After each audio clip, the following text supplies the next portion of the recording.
Wabarakatuh. Dan salam budi luhur. Salam. Oke, untuk pertemuan kita kali ini saya akan membahas materi kita tentang konstitusi.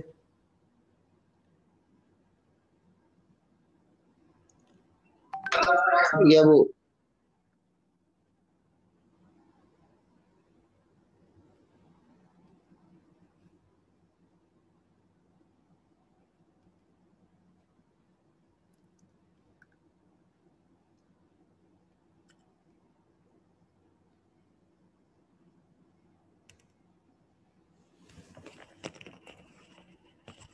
Saya izin share ya. Apakah sudah bisa tampil di layar handphone atau laptop Anda? Sudah, Bu. Sudah. Oke, kita lihat tentang konstitusi. Yang pertama tentang definisi dari konstitusi.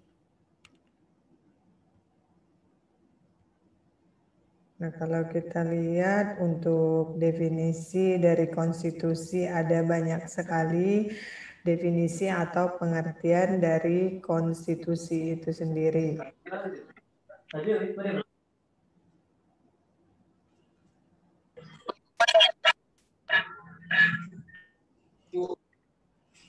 Bu, maaf Bu, ada yang belum di ACC Bu. Oh iya, bentar ya.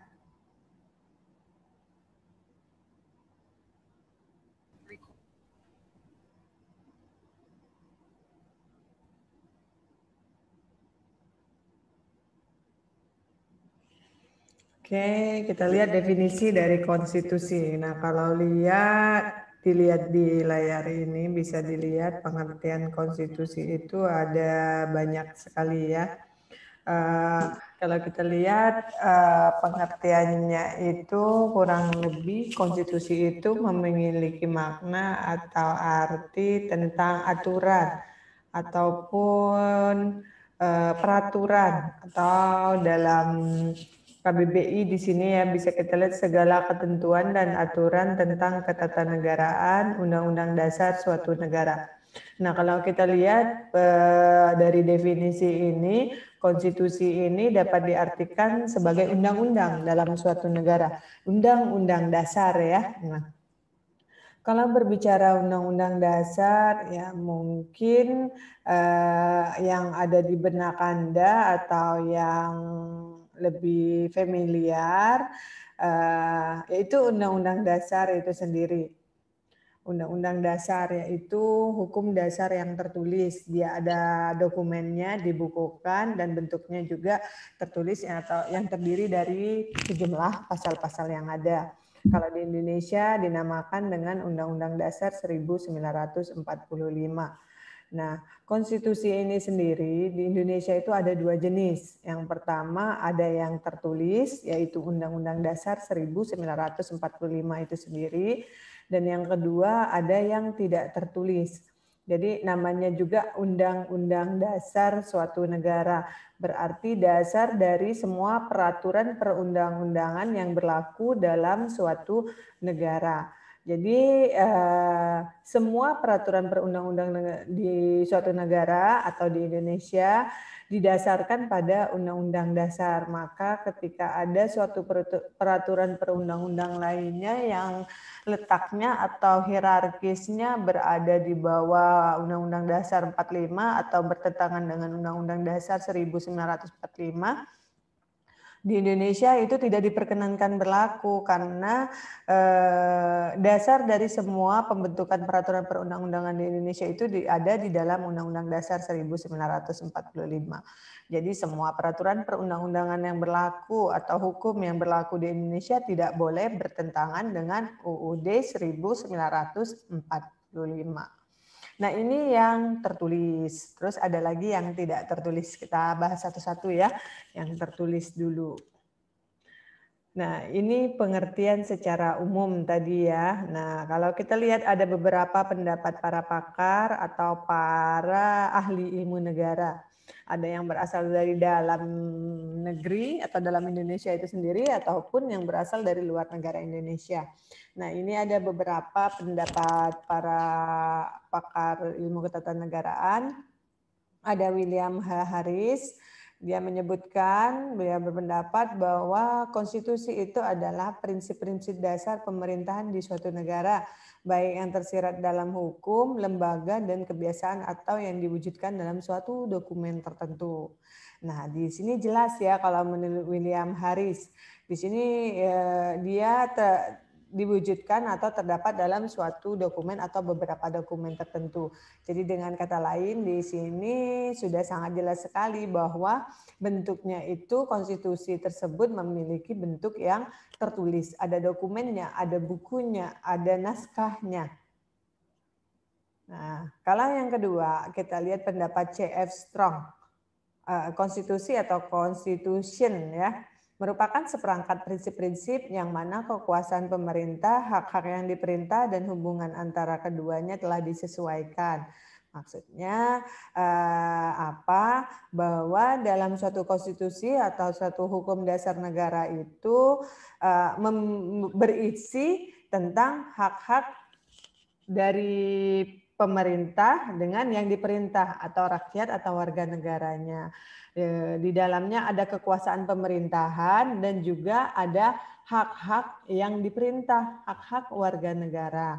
Semuanya dijelaskan di dalam Undang-Undang Dasar suatu negara, tapi hanya pokok-pokoknya saja. Nah, kita lihat kalau di Indonesia seperti apa. Tadi hukum dasar di Indonesia itu yaitu Undang-Undang Dasar 1945. Apakah di dalam Undang-Undang Dasar 1945 itu memuat kekuasaan pemerintahan? Iya. Di dalam bab 4-nya tentang kekuasaan pemerintahan negara yang terdiri dari legislatif, eksekutif, dan yudikatif.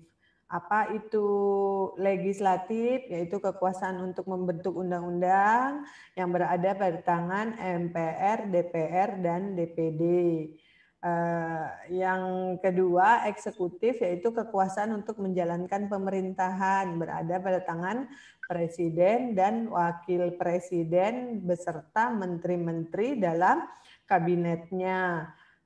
Yang ketiga ada yudikatif. Apa itu yudikatif? Yudikatif adalah kekuasaan kehakiman, kekuasaan menjalankan kehakiman berada pada tangan Mahkamah Agung yang menaungi semua lembaga peradilan di Indonesia, pengadilan negeri, peradilan tinggi, peradilan tata usaha negara, pengadilan agama.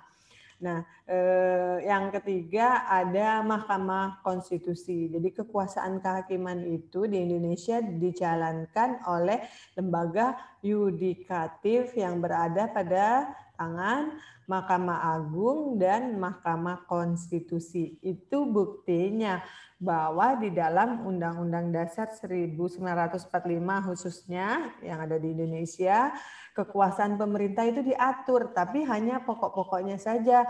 Bagaimana cara memilih mereka, bagaimana cara mereka bekerja diatur dalam ketentuan lebih lanjut, yaitu ada undang-undang tersendiri. Jadi namanya juga Undang-Undang Dasar. Jadi dasar-dasar penyelenggaraan pemerintahan di dalam suatu negara. Kalau menurut C.F. Strong, ini tadi seperti di slide ini ya, pengertian constitution atau pengertian konstitusi. Selanjutnya kita melakukan pendekatan pendapat C.F. Strong ini dengan keadaan konstitusi yang ada di Indonesia. Contohnya yang tertulis tadi yaitu Undang-Undang Dasar 1945.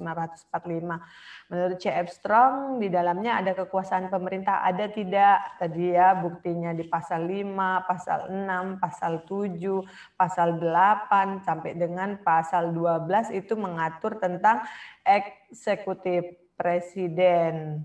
Terus dari 13, 14 dan seterusnya dibagi lagi dalam beberapa bab yang masih mengatur tentang kekuasaan pemerintahan yang ada di tangan MPR, DPR, Presiden, DPD tadi ya. dan juga kekuasaan kehakiman. Yang berikutnya, hak-hak yang diperintah. Siapa yang diperintah? Yaitu warga negara. Adakah hak-hak warga negara di dalam Undang-Undang Dasar 1945? Ada, atau yang dikenal dengan hak azazi manusia. Nah, hak azazi manusia ini diatur dari pasal 27 sampai dengan pasal 34 di dalam Undang-Undang Dasar 1945. Nah, selanjutnya mengatur hubungan keduanya. Jadi hak dan kewajiban warga negara itu dia berjalan harmonis antara hak dan kewajiban warga negara terhadap negara, bahkan sebaliknya hak dan kewajiban negara terhadap warga negaranya. Nah, nanti untuk bagaimana harmonisasi hubungan keduanya di sini ya, kalau menurut C.F. Strong, ini akan kita bahas di bab tersendiri. Jadi harmonisasi hubungan hak dan kewajiban antara warga negara terhadap negara dan hak dan kewajiban negara terhadap warga negaranya. Kan sudah diatur di pasal 27 misalnya 27 ayat 2. Setiap warga negara berhak untuk mendapatkan pekerjaan dan penghidupan yang layak. Itu adalah hak kita sebagai warga negara.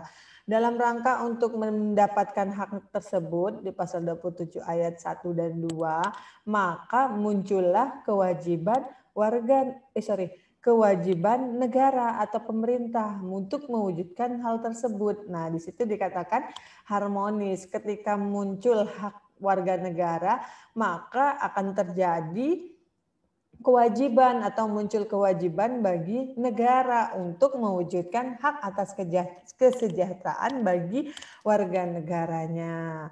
Jadi dia memiliki korelasi hubungan antara keduanya sehingga dikatakan dia harmonis. Jadi hak dan kewajiban itu tidak hanya terletak pada warga negara saja, tetapi juga berlaku terhadap negara, terhadap untuk atau bagi warga negaranya.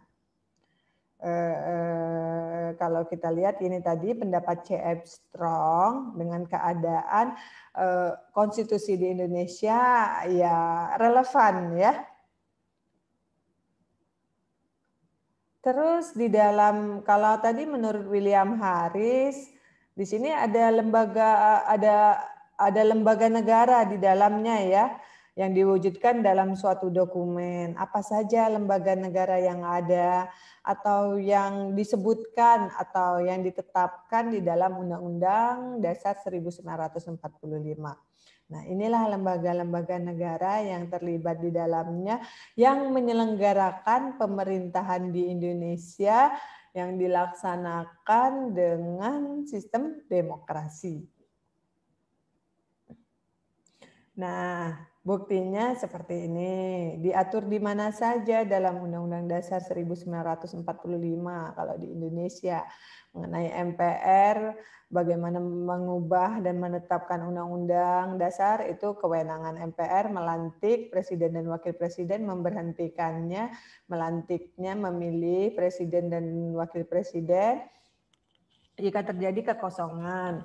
Nah, terus syarat-syarat pemilihannya, siapa saja yang berhak mencalonkan diri sebagai presiden dan wakil presiden, itu diatur dalam undang-undang tersendiri. Nah, ini di dalam Undang-Undang Dasar 45, pasal 3, pasal 8 itu hanya mengatur pokok-pokoknya saja.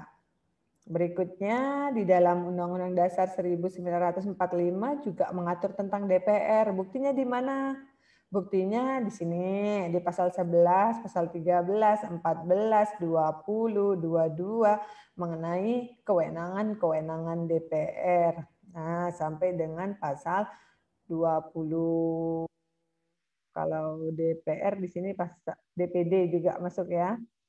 MPR, DPR, DPD atau yang dikenal dengan legislatif pasal 23. Berikutnya ada lembaga negara yang namanya DPD, Dewan Perwakilan Daerah. Apakah benar ini juga lembaga-lembaga negara yang ada semuanya diatur dalam Undang-Undang Dasar 45 di Indonesia?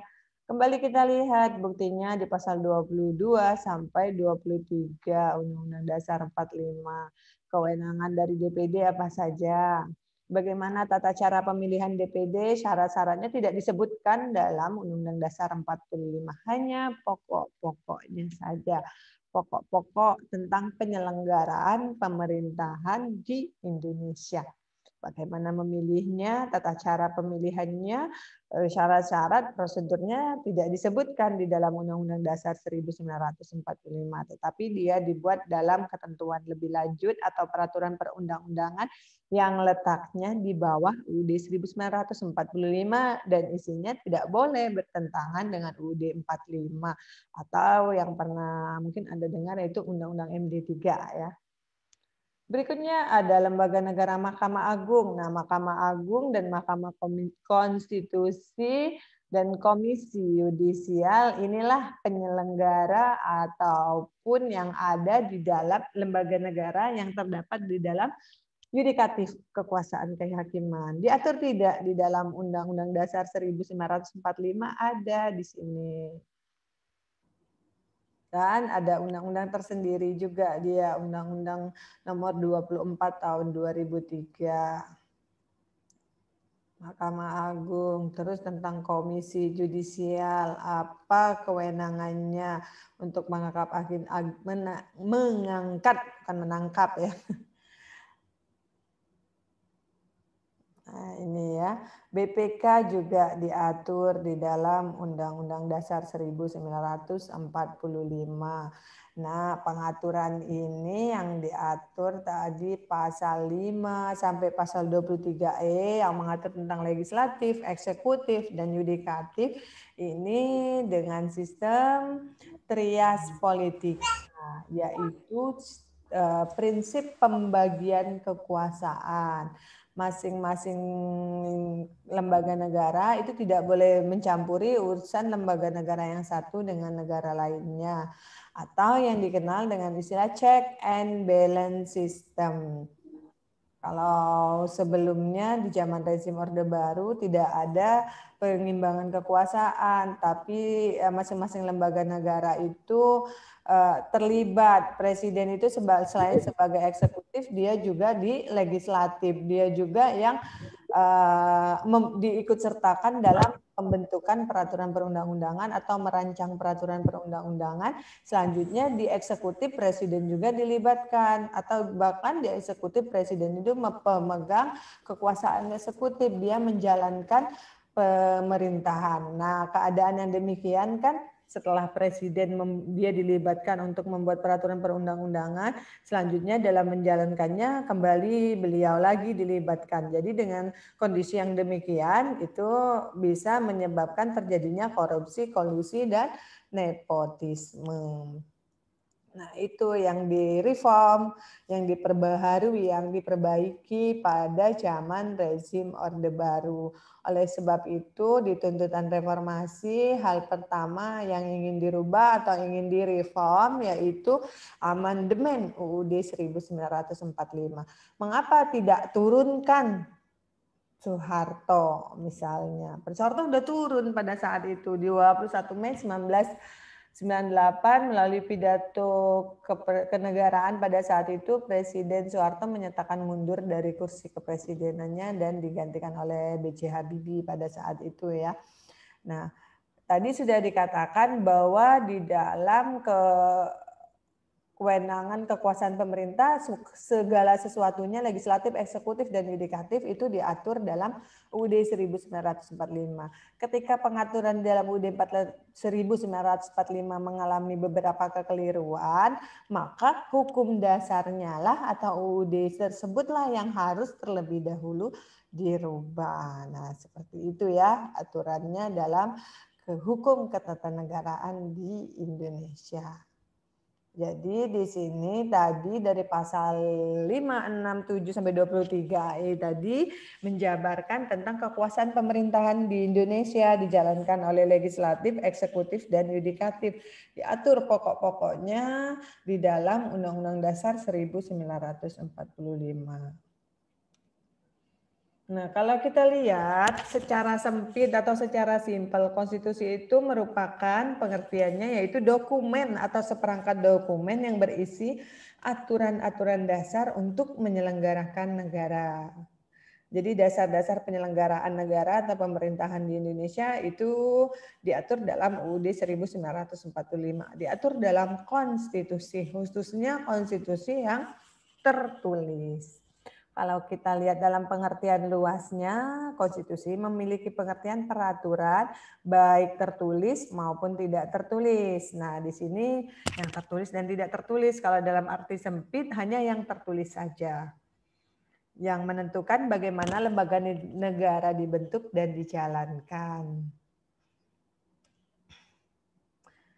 Tadi kan disebutkan bahwa konstitusi itu secara sempit atau disebutkan bahwa peraturan yang sifatnya tertulis, sedangkan secara luas baik tertulis maupun tidak tertulis ya. Dari pasal 5 sampai 23E tadi ya, yang mengatur presiden, MPR, DPR, DPD sampai dengan BPK tadi ya di pasal 23E UUD 1945 itu yang kita bicarakan itu adalah konstitusi yang tertulis. Tadi disebutkan kalau dalam arti luas ada yang tidak tertulis juga. Apa sih yang tidak tertulis itu sendiri? Yaitu yang dikenal dengan istilah konvensi. Apa itu konvensi? Yaitu kebiasaan para penyelenggara negara yang tidak tertulis, yang tidak dibukukan, tidak ditemukan dalam dokumen manapun. Tetapi dia hanya merupakan kebiasaan atau perbuatan yang dilakukan berulang-ulang atau rutinitas para penyelenggara negara yang dilakukan secara turun-temurun. Itu aturannya tidak ada dalam dokumen negara atau lembar berita negara manapun. Tapi setiap terjadinya pergantian kepemimpinan atau pergantian presiden, hal ini selalu dilakukan oleh siapapun presiden yang terpilih. Padahal tidak ada instruksi di dalam UUD 1945. Apa itu? Dia adalah pidato kenegaraan presiden setiap tanggal 16 Agustus di hadapan DPR dalam sidang paripurna. Siapapun presidennya, dia berkewajiban melakukan atau melaksanakan pidato kepresidenan setiap tanggal 16 Agustus yang selanjutnya nanti akan dijadikan panduan atau patokan untuk menyusun RAPBN. Jadi ini yang dikatakan dengan konvensi, perilaku atau kebiasaan para penyelenggara negara yang tidak tertulis dan tidak ditemukan dalam peraturan manapun, tapi dia didapat dipakai sebagai petunjuk atau arahan saat belum ada ketentuan secara tertulis, atau dengan kata lain untuk mengisi kekosongan dalam hukum. Itu ya, yang tidak tertulis namanya konvensi. Berikutnya dari tadi kita atau saya menjelaskan tentang konstitusi, aturan. Nah, sejauh mana sih penting aturan itu atau konstitusi itu dalam kehidupan bernegara? Di sini kita lihat pendapat Thomas Hobbes. Manusia dalam keadaan alamiah selalu saling bermusuhan, saling menganggap lawan, takut manusia lain mendahului dan mendapatkan lebih banyak pujian. The Sheep and Leviathan. Nah, artinya apa? Dalam kenyataannya manusia itu selalu muncul konflik antara manusia. Karena apa? Karena manusia itu memiliki sifat naturalisnya sama seperti serigala. Loh, kenapa sama seperti serigala? Kenapa disamakan dengan serigala?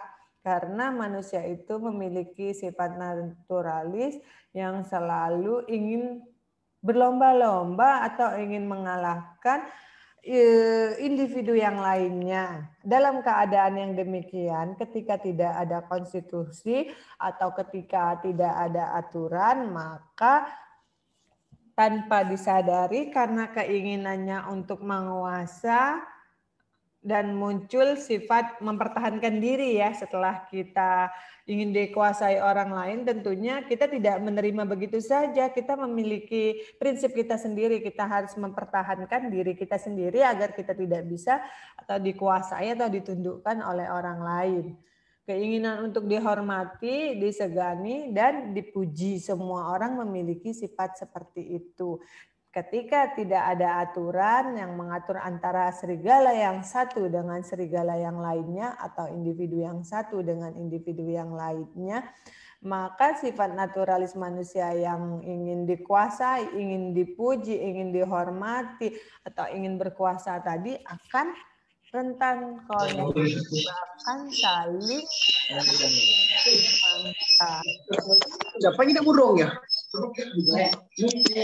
Tolong dimatikan mikrofonnya. Atau dalam adagium Thomas Hobbes,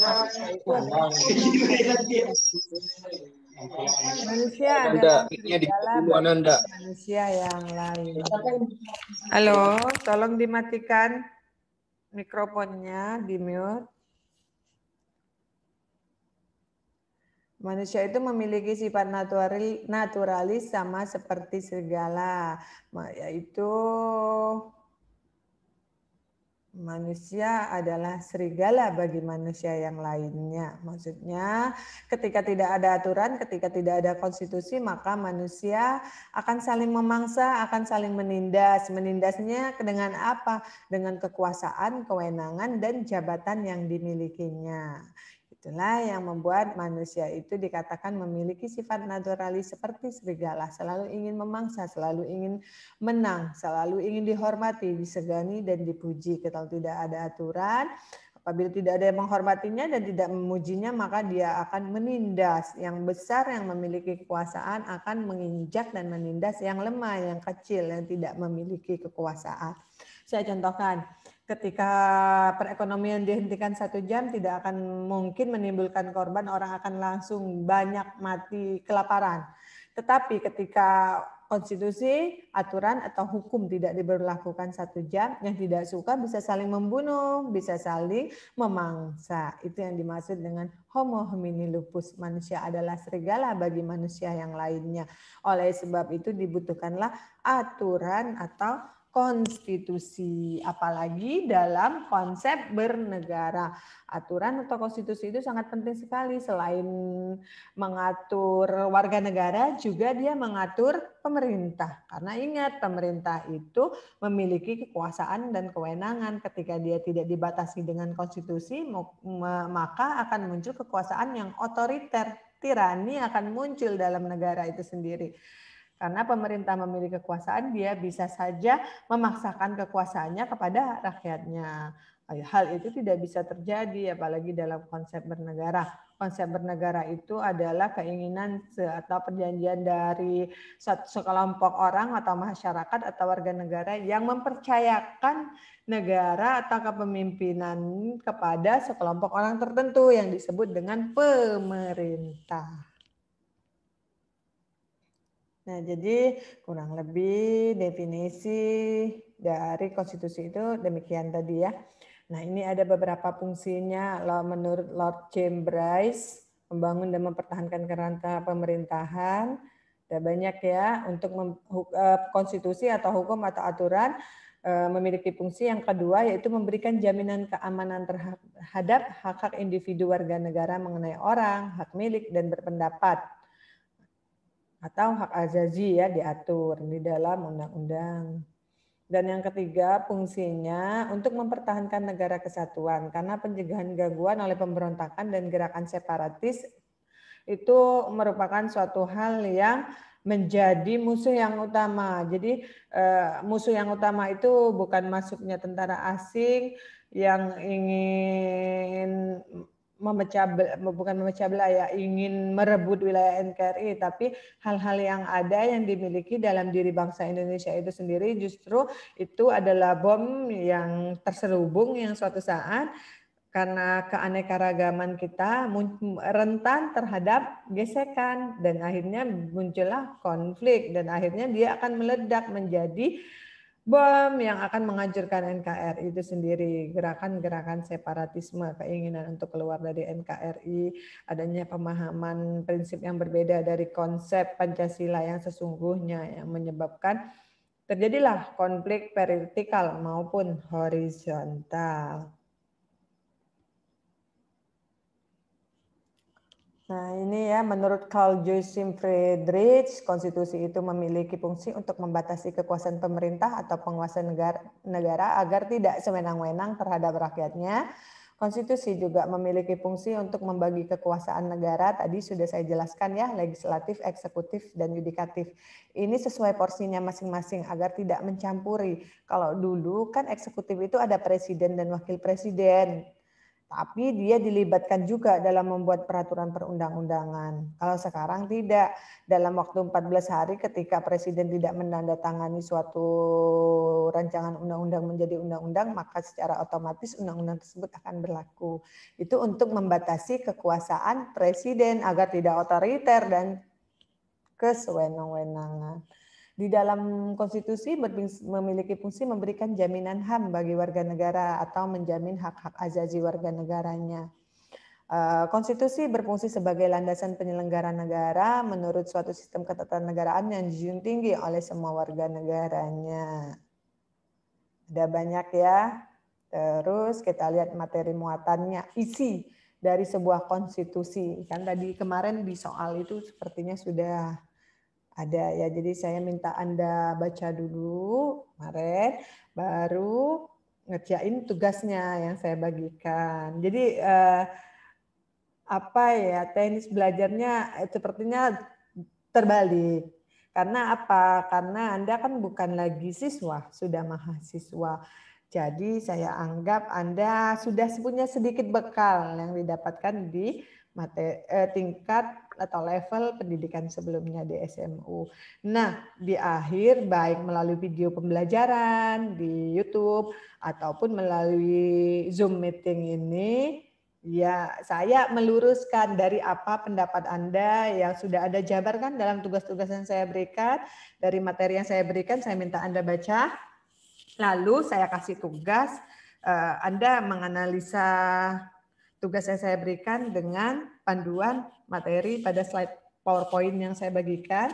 Selanjutnya saya di akhir saya memberikan pemahaman yang sesungguhnya ataupun saya memberikan penjelasan ataupun menetralisir atau dengan kata lain saya meluruskan hal yang seharusnya. Itu ya, walaupun tidak setiap minggu saya berkesempatan untuk memberikan perkuliahan di Zoom, bisa Anda simak di video pembelajaran. Karena apa? Mengingat mungkin kuota yang dari pemerintah juga sudah berakhir ya. Jadi untuk keadaan kita yang sekarang ini semoga bisa diterima oleh masing-masing pihak. Setidaknya Anda punya niat baik dan itikat baik untuk kuliah. Tugas-tugas yang saya berikan dikerjakan. Itu ya. Nah, di sini materi-materinya, materi muatan atau materi dalam Undang-Undang Dasar suatu negara. Khususnya di Indonesia, UUD 45 itu sendiri materinya apa saja. Ini sudah berkali-kali juga saya sebutkan tadi ya, ada organisasi negara dipisah dalam kekuasaan legislatif, eksekutif, dan yudikatif. Kalau dalam ilmu ketatanegaraan namanya ini teori trias politika. Trias politika itu ada dua, kalau menurut John Locke dan Montesquieu. Kalau Indonesia itu menganut yang John Locke, sorry. Di dalam UUD 45 juga ada hak asasi manusia tadi ya, dari bab 10A pasal 28A sampai J pasal 24. Di sini sebetulnya ada pasal 27 juga. Yang ketiga materinya tentang prosedur mengubah Undang-Undang Dasar 45. Buktinya kita sudah mengalami amandemen sebanyak 4 kali, berarti UUD 45 kita itu tidak kaku, tidak rigid. Justru diberi kesempatan untuk mengubah yang diatur syarat-syaratnya di pasal 37. Mengapa harus dirubah? Apakah Undang-Undang Dasar itu tidak sempurna, mengingat pesatnya perkembangan zaman sehingga UUD 45 sebagai dasar penyelenggaraan pemerintahan di Indonesia dia harus berada di depan masyarakatnya, minimal dia sejajar dengan masyarakatnya agar dia bisa mengcover kebutuhan mengayomi dan melindungi warga negaranya dan pemerintahan yang menyelenggarakan pemerintahan dalam suatu negara tersebut. Mengingat ini adalah dasar-dasar penyelenggaraan pemerintahan di Indonesia atau dalam suatu negara. Nah, ini ya materi munawatannya. Kalau dinamikanya maksudnya perjalanannya. Mulai pertama berlaku UUD 1945, pernah berlaku Undang-Undang Dasar RIS, UUD 1950, Undang-Undang Dasar Republik Indonesia, ada UUD 1945 versi amandemen. Yang terakhir amandemen keempat terjadi di 11 Agustus 2002 sampai dengan sekarang. Jadi mengapa di amandemen? Itu bisa dibaca di sini, tujuan di amandemen seperti apa? Bisa dibaca di slide-slide ini ya. Kalau kita bahas di Zoom semua, waktunya tidak cukup, kuota Anda juga terbatas, walaupun mungkin ada di antara Anda semua yang punya kemampuan lebih, tapi tidak semua juga. Dan saya juga memaklumi keadaan ini dan juga tidak hanya mata kuliah ini saja yang butuh perkuliahan dengan daring ini ya. Semoga di Google Classroom bisa membantu dan video pembelajaran juga bisa membantu. Nah, kalau mau dibahas satu persatu ada banyak sekali. Oke, ada pertanyaan untuk sesi perkuliahan kita hari ini? Minggu depan kita meet test ya. Minggu depan kita meet test di pertemuan ke-8 dan ada salam dari bagian keuangan buat mahasiswa-mahasiswi yang belum melaksanakan atau menunaikan kewajibannya, mohon ya. Walaupun dengan cara mengangsur, saya dititipin pesan dari bagian keuangan. Ya, mohon pengertiannya. Walaupun belum semuanya ya diangsur, boleh silahkan. Oke, ada pertanyaan terkait materi kita?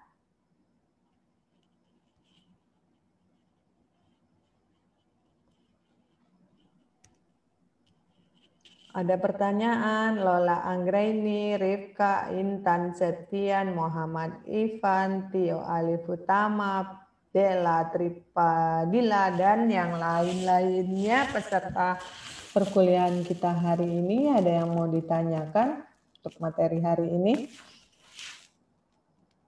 Absensi di Google Classroom tetap diisi ya. Oke, ada pertanyaan? Jadi UTS-nya kapan, Bu?